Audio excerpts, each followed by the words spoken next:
모든 분야가 그렇듯 결국 이론이 먼저입니다. 물론 업계 현실상 어쩔 수 없는 현장이 있다는 것도 알고 있습니다. 하지만 현실이 기준이 될 수는 없습니다. This video is based on historical facts of international standardization. English-speaking viewers, please enable CC.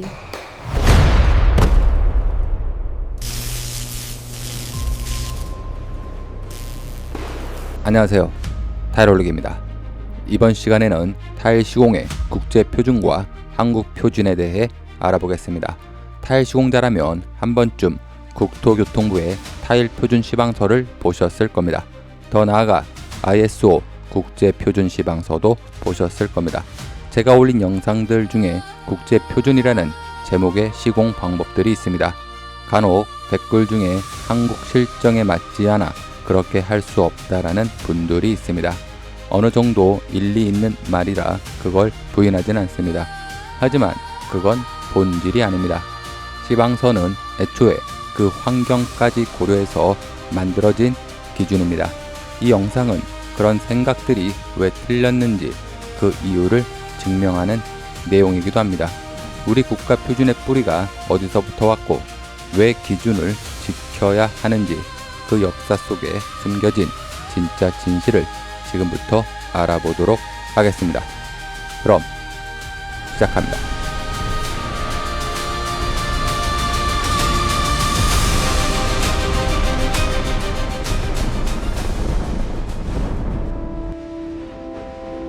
이 이야기는 1900년 유럽으로 거슬러 올라갑니다. 스페인, 포르투갈의 유서 깊은 건축물들은 표준 문서가 아닌 수백 년 장인의 손끝에서 만들어진 것들이지만 산업화가 시작되면서 영국이 1901년 세계 최초의 국가 표준기관 BSI를 세우고 독일이 1917년 DIN을 만들면서 유럽 일부 국가들이 저마다 독자적인 표준을 갖추기 시작합니다. 하지만 1914년 1차 세계대전, 1939년 2차 세계대전을 연달아 겪으며 유럽 전역의 수많은 건물이 파괴되고 재건 현장에서는 혼란이 시작됩니다. 그 이유는 유럽 각국은 서로의 자재를 수입하여 사용하였지만 나라마다 규격이 제각각이라 현장에서 맞지 않았고 억지로 깎고 맞추는 주먹구구식 시공이 유럽 전역으로 펼쳐지게 됩니다. 이 혼란을 끝내기 위해 1946년 25개국 대표들이 런던에 모이고 전 세계 공통 표준을 만들자는 국제 표준화 기구 ISO를 만들기로 결의합니다.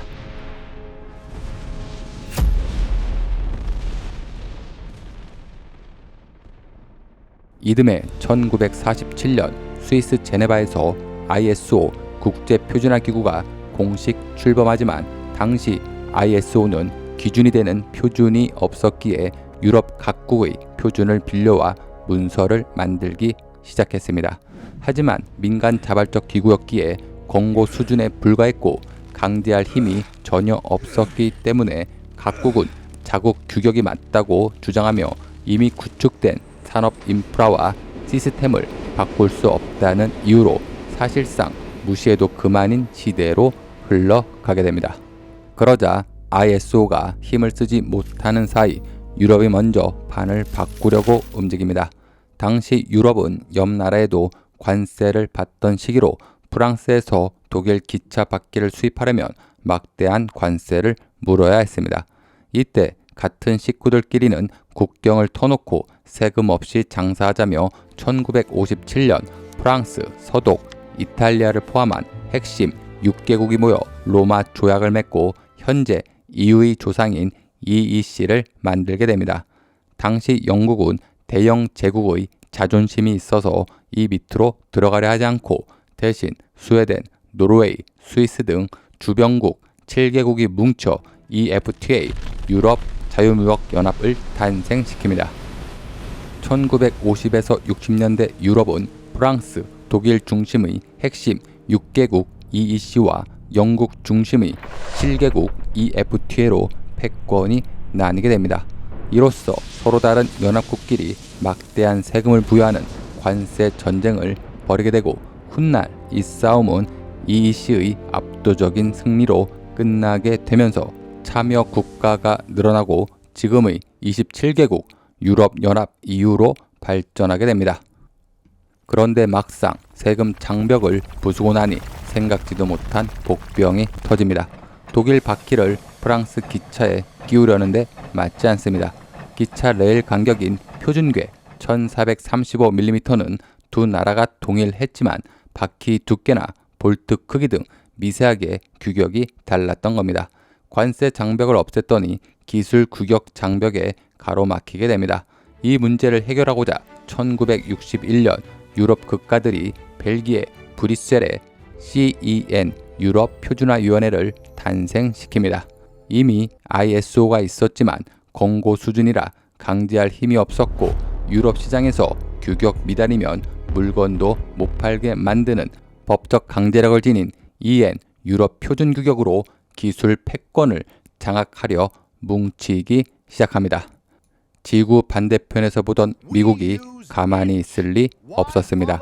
미국은 유럽 중심의 미터법을 따를 이유가 없다며 1964년 미국 국립표준협회 ANSI 표준을 강화하고 시공의 끝판왕 TCNA 핸드북을 전면에 내세우며 맞불을 놓습니다. 이로써 전 세계 기술의 패권 싸움, 각자 도생의 시대가 본격적으로 열리게 됩니다. 이 치열한 흐름 속에서 일본은 1953년에 ISO에 가입해 자리를 잡았고 우리 대한민국 역시 한국 전쟁 종전 후 불과 10년 만인 1963년 ISO 정회원으로 가입하며 전 세계 국제 표준을 직접 만들고 의사결정에 참여하는 자격을 갖추게 됩니다. 그렇게 표준 패권 싸움을 하던 시대가 1994년까지 이어지게 됩니다.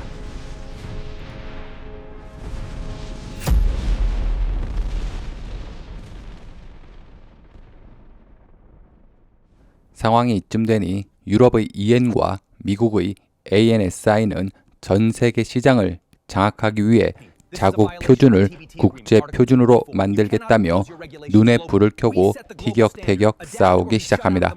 그 중심에는 기술자들을 가장 미치게 만드는 눈금 싸움, 즉 유럽 중심의 미터법과 미국 중심의 인치법의 대격돌이 있었습니다. 미국은 우리 시장이 제일 크고 우리 기술이 최고인데 왜 미터법을 따르냐며 우겼고, 유럽은 숫자가 10 단위로 딱딱 떨어지는 미터법이 진짜 글로벌 표준이라며 한치도 물러서지 않았습니다.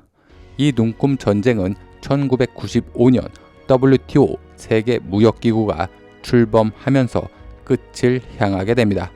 재미있는 건 이 거대한 무역 질서를 설계한 나라가 바로 미국이었다는 점입니다. 그런데 정작 미국은 자기 규격을 세계 표준으로 만들지 못했습니다. 그 이유는 간단했습니다. 미국은 전 세계 시장을 활짝 열어 더 큰 돈을 벌고 싶었지만 그러려면 유럽 국가들의 동의가 반드시 필요했습니다. 게다가 미국 내부에서도 불만이 터져 나오고 있었습니다. 인치 단위를 고집한 탓에 유럽과 아시아로 물건을 수출할 때마다 규격이 맞지 않았고 기업들은 막대한 비용을 부담하고 있었던 것입니다. 결국 미국은 자존심을 내려놓고 철저한 돈 계산 끝에 유럽을 이 거대한 무역기구 WTO로 끌어들이기 위한 강력한 합의서 한 장을 쓰게 됩니다. 이게 바로 그 유명한 TBT 무역기술장벽 협정입니다. WTO 출범 과정에서 만들어진 이 협정의 제2.4조에는 아주 강력한 원칙이 대모처럼 박히게 됩니다. 쉽게 말해 그 내용은 이렇습니다. 앞으로 자국 기술 규정이나 표준을 만들 때는 ISO 국제 표준을 기준으로 삼고 특별한 이유 없이 독자적인 규격을 만들어 국제 무역을 방해하는 행위를 금지하고 이를 어길 경우 WTO의 제재 대상이 될 수 있다고 경고합니다. 이 WTO는 과거에 힘없고 권고 수준이었던 ISO와는 차원이 다른 막강한 파워를 거머쥔 기구였습니다.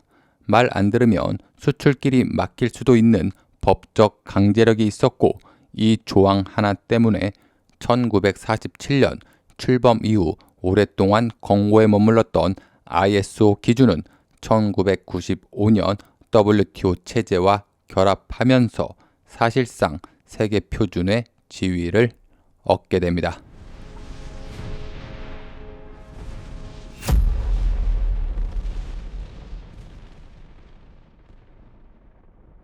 무역과 시공 기술이 무슨 상관이냐고 하시겠지만 수입 타일로 시공했는데 단차가 발생했다고 생각해 보십시오.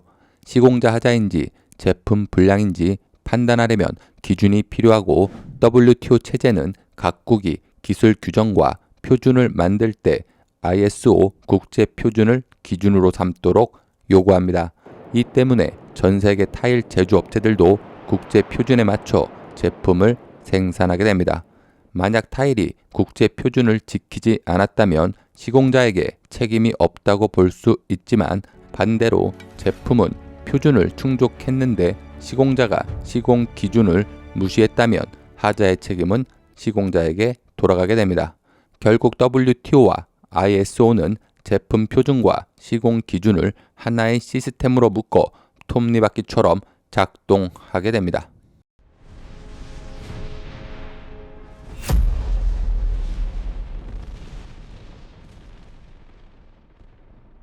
대한민국은 한국 전쟁 종전 후 불과 10년 만인 1963년부터 ISO 정회원으로 활동하며 전 세계 기술 규칙을 만드는 핵심 국가입니다. 단순히 투표권만 있는 것이 아닙니다. 전문가를 직접 파견해 국제 표준의 제안부터 작성, 최종 확정까지 모든 과정에 참여합니다. WTO, TBD 협정 이후 한국은 ISO를 IDT, 즉 국제표준 동일 채택 방식으로 국가표준 KS에 반영하게 됩니다. 타일 자재 ISO 13006은 KSL ISO 13006이고 타일 접착제 ISO 13007은 KSL ISO 13007입니다. 번호 앞에 KS만 붙었을 뿐 ISO 번호가 그대로입니다. 이는 단순히 외국 기준을 베껴온 것이 아니라는 증거입니다. 우리가 직접 참여해서 만든 표준이 그대로 국가 표준이 된 것입니다. 물론 나라마다 기후와 환경이 다르기 때문에 한국은 한국 기후와 환경에 맞게, 시베리아는 시베리아에 맞게 세부 기준을 적용할 뿐입니다. 실제 ISO 국제표준 문서를 열어보면 친절하게 구구절절 설명해 주진 않습니다.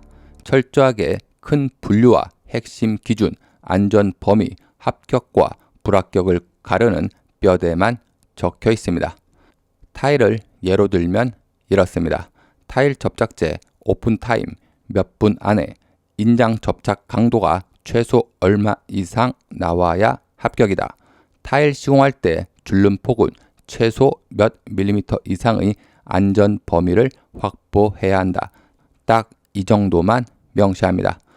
자기 나라의 기후와 현장 환경에 맞춰서 구체적인 숫자를 정하고 상세한 시방서를 만들게 됩니다.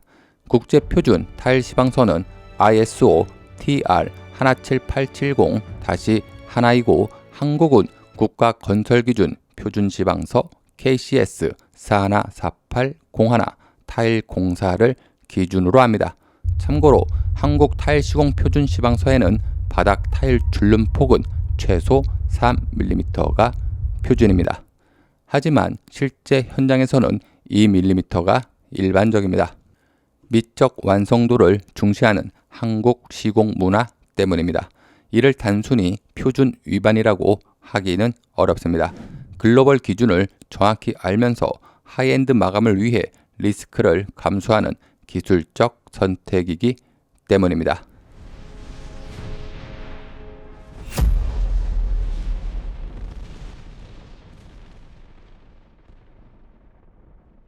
국제표준이라는 단어를 계속 꺼내는 이유는 그 뿌리가 어디서 왔고 왜 지켜야 하는지를 알아야 하기 때문입니다. 우리가 현장에서 따르는 국토부 시방서는 국제 표준에서 출발했고 실제로 2022년 기준 우리나라 국가 표준의 98.6%가 IDT, 즉 국제 표준 동일 채택 방식으로 운영되고 있습니다. 이는 WTO TBD 협정 이후 국제 표준이 글로벌 기준이 되었기 때문입니다. 이걸 알아야 시방서가 왜 이렇게 규정하는지, 어디까지 적용되는지를 제대로 이해할 수 있습니다. 표준을 아는 시공자와 모르는 시공자의 차이는 기술의 차이만 있는 것이 아닙니다. 하자가 터졌을 때 논리적으로 자신을 지킬 수 있느냐 없느냐의 차이입니다. 즉 표준을 지키는 것이 나를 지켜주는 유일한 방패입니다.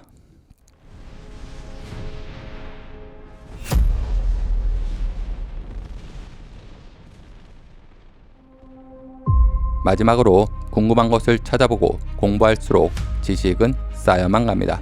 배워서 남주냐는 말이 있지만 모든 분야가 그렇듯 결국 이론이 먼저입니다. 물론 업계 현실상 어쩔 수 없는 현장이 있다는 것도 알고 있습니다. 하지만 현실이 기준이 될 수는 없습니다. 한국 현장의 빨리빨리와 대충주의가 아무리 압도적이라 해도 그 틀에 갇혀 안주하는 시공자로 남을 것인지 아니면 더 높은 기준을 배우고 하이엔드 시장으로 이상하는 시공자가 될 것인지는 결국 자신의 선택입니다.